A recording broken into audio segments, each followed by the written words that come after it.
maybe I'll spend a few minutes talking about Mitt Romney and why I'm so excited about this campaign. So for those of you who don't know, I started my career at Bain & Company in San Francisco. And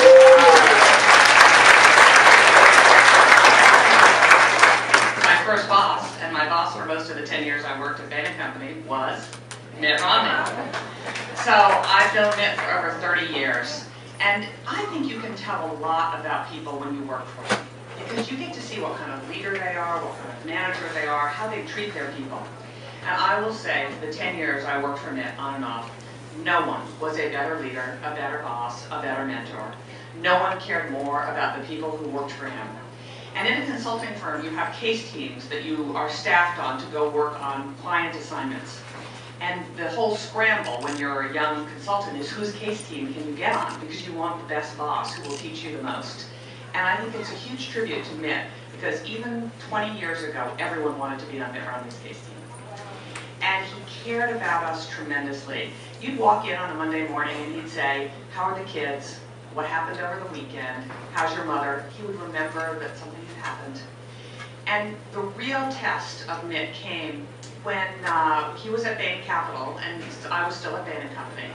And one of his partners, Bob Gay's daughter, a 14-year-old daughter, had run away and had gone from Boston to New York.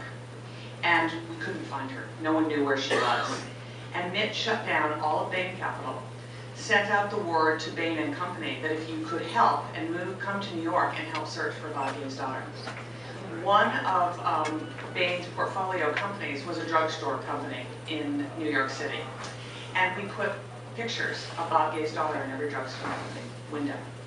And we were there for about 3 weeks searching for his daughter. Not 3, it was about 3 days searching for Bob's daughter. And then there was a call from a young man who said, she's here at this location.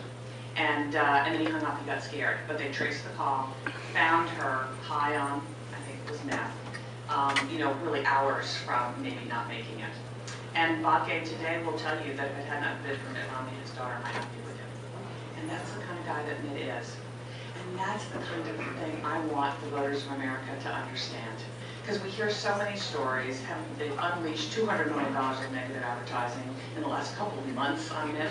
But who Mitt really is a family man, a man of faith, someone who cares deeply about people who work with him and for him, cares about America, cares about the future of America. And that's why I continue to work as hard for him as I possibly can, even though I have a day job.